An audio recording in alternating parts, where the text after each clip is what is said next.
আসসালামু আলাইকুম। দীর্ঘ 10 বছর পরে যেখানে ইন্টারমিডিয়েট আমি পড়াশোনা করেছি, সেই কলেজে গিয়েছিলাম আজকে। তো এই সময়টা তো আসলে স্কুল কলেজ প্রায় বন্ধ। বিকেল বেলা অনেক ছেলে এখানে ফুটবল খেলাধুলা করতেছিল, সাথে কিছু ভেড়াও ছিল এখানে। তো আমরা যখন পড়াশোনা করতাম, ওই যে সামনের বিল্ডিংটা ওইটা ছিল, আর যেখানে আমি দাঁড়িয়ে ভিডিও করতেছি, তো এটার পাশে একটা বিল্ডিং ছিল। যাই হোক, তারপরে আমরা চলে আসলাম নদীর পাড়ে। আমি আমার একটা প্রিয় বন্ধু ও আমি, আমার ভাগ্নি, আমার ছোট ছেলে বিকেলে বসে অনেকক্ষণ এখানে আড্ডা দিচ্ছিলাম। তো আসলে নদীর কাছে বসলেই যেন একটা মনের শান্তি বিরাজ করে, যদি স্নিগ্ধ শীতল বাতাস সেখানে থাকে। নদীর মধ্যে স্রোত ছিল, ভালোই অনেক স্রোত ছিল। আমরা এই খেয়াঘাট দিয়ে আমরা যখন পড়াশোনা করতাম, তখন এই খেয়া পার হয়ে আমরা কলেজে যেতাম। আর দক্ষিণ মানিকগঞ্জের মধ্যে সবচাইতে বড় ব্রিজটা আপনারা একটু হালকা দেখতে পাচ্ছেন, একটু পরে আবার দেখতে পারবেন। আর ওই যে আমার ফ্রেন্ডকে দেখা যাইতেছে, বাচ্চা আর ছেলে মেয়েদের রয়েছে। আর এই যেখানে দক্ষিণ মানিকগঞ্জের সবচাইতে বড় একটা ব্রিজ। নদীর পাড়ের মানুষের জীবনের বৈচিত্র্য অনেক। ওই আমার ভাগ্নি আর ওরা নৌকায় গেছে।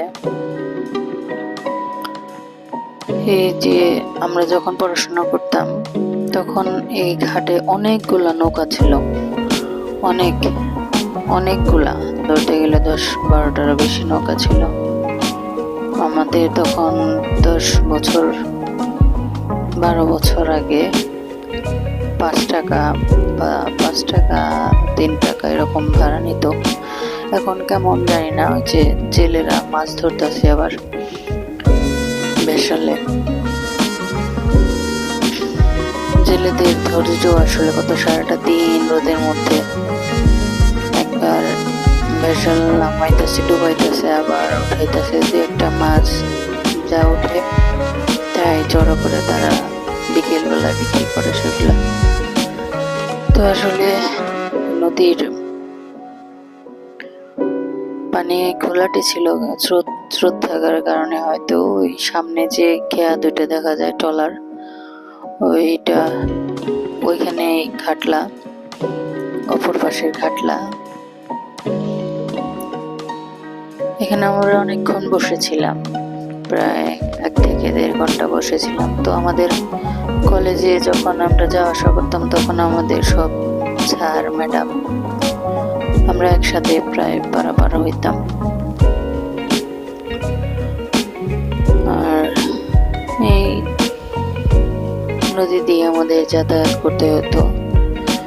পরবর্তী সময়ে গত 5 বছরে নতুন ব্রিজটা হওয়াতে মানুষের যোগাযোগ ব্যবস্থা অনেক উন্নতি হয়েছে। একটা নৌকায় দেখলাম এখানে, একটা পালতোলা নৌকা, যেখানে 2-1 জন মানুষ পারাপার হয়। এটা দিয়ে হয়তো মাঝিটার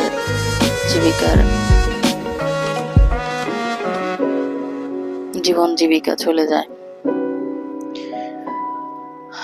আর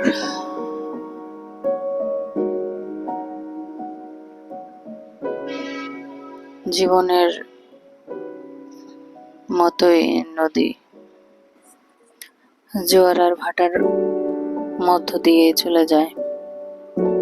নদীর সময়গুলো তেমনি শৈশব, কৈশোর, যৌবন পেরিয়ে মানুষের জীবন এক সময়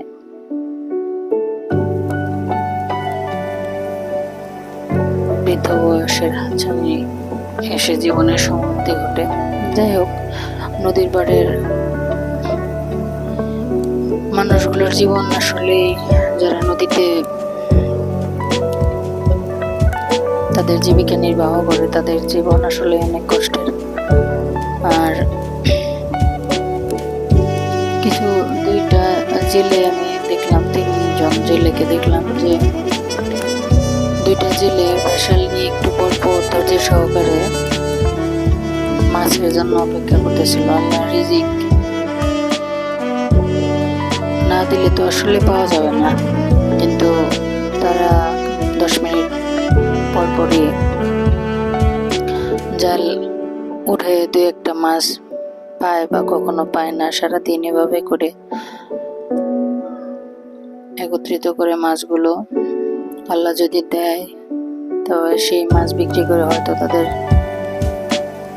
দিনের বাজারটা করে।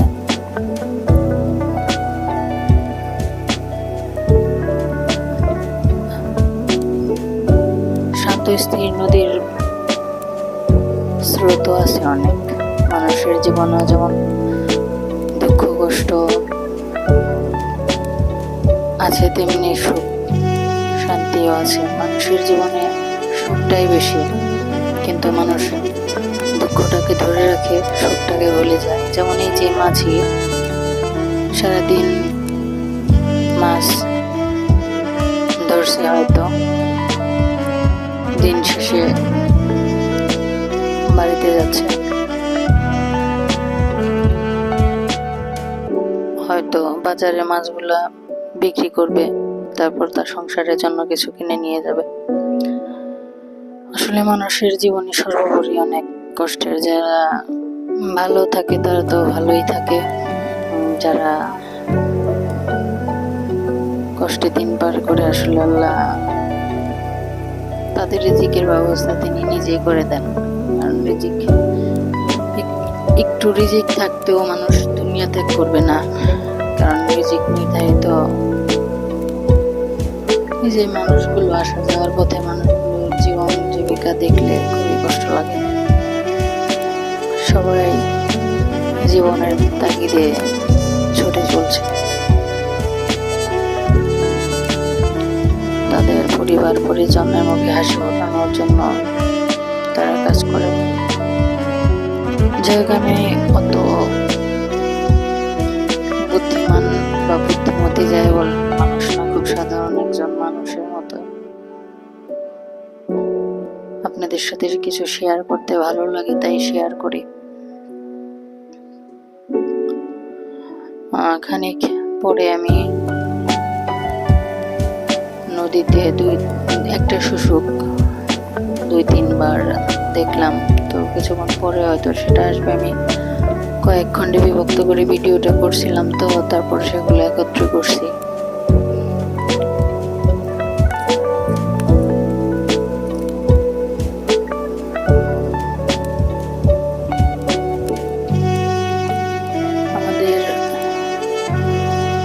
আমরা কয়েকজন ফ্রেন্ড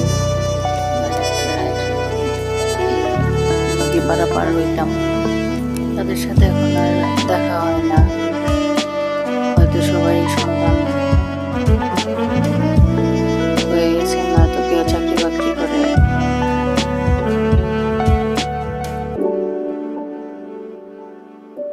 এই যে জেলেগুলো একটু পর পরে ভালো ভিডিও করতে পারিনি সেদিন, বাচ্চা কাছে ছিল। ভালো ভিডিও আসলে করতে পারি না। ভালো ভিডিও করার চেষ্টা তো সবাই করে, সবার নিজের দিক থেকে চেষ্টা করে। তো এই যে মানুষগুলোর কথা চিন্তা করলে আসলে অনেক খারাপ লাগে। আমাদের সবারই উচিত নিজের জায়গা থেকে সন্তুষ্টি প্রকাশ করা। একটু আগে একটা শুশুক দেখা দিছিল, কিছুক্ষণ পরে আবার ওই শুশুকটা আবার উঠবে, তৃতীয়বার আবার উঠবে। তো এই যে মানুষগুলো দেখেন ঘন্টার পর ঘন্টা, সকাল থেকে রাত বিকেল অব্দি এই জালগুলো ফেলে আবার তুলে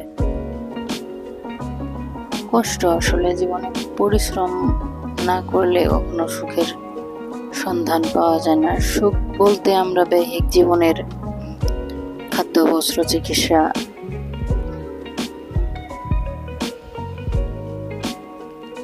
এটাকেই সুখ। আর শান্তি তো আল্লাহ তাআলা দেয়া শ্রেষ্ঠ নিয়ামত। তো অনেকক্ষণ বসেছিলাম, প্রায় 2 ঘন্টার মতো বসেছিলাম নদীর পাড়ে। 2 ঘন্টা এরকমই হবে। কিছু ভালো কিছু দেখলে বা সুন্দর কিছু দেখলে আপনাদের সাথে শেয়ার করি। আপনারা সাপোর্ট না করলে তো আসলে আশাহত হয়ে যায়, ওরকম করতেও পারি না, কারণ সবকিছু মিলিয়ে হয়তো একজন গৃহিণীর অনেক কিছুই সম্ভব হয় না ইচ্ছা থাকলেও। তারপর আপনারা আমার পাশে থাকলে, হয়তো উৎসাহ দিলে আমি ভালো কিছু করার চেষ্টা করব। অনেক মানুষ এখানে বসেছিল, উপরের দিকে কয়েকটা সিঁড়ি আছে, ওইখানে বসেছিল সবাই। বিকেলে আসলে শান্তি খোঁজার জন্যই এখানে স্নিগ্ধ বাতাসে বসে থাকে। অনেক গরম রোদ পরে, তো এখন বৃষ্টির পাশাপাশি অনেক গরমও হয়। যাই হোক, অনেক কথা বললাম। ভুল ভ্রান্তি তো মানুষেরই, ভুল হইলে আপনারা ক্ষমা সুন্দর দৃষ্টিতে দেখবেন আর আমার জন্য দোয়া করবেন। কোনো একদিন হয়তো আপনাদের সাথে অনেক কিছুই শেয়ার করা হবে। তো আপনাদের ভালো লাগার মুহূর্তগুলো আমার সাথে শেয়ার করবেন।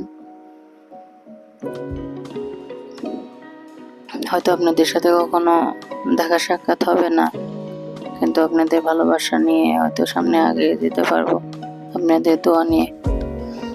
তো সেটাই, দোয়া চাওয়াটা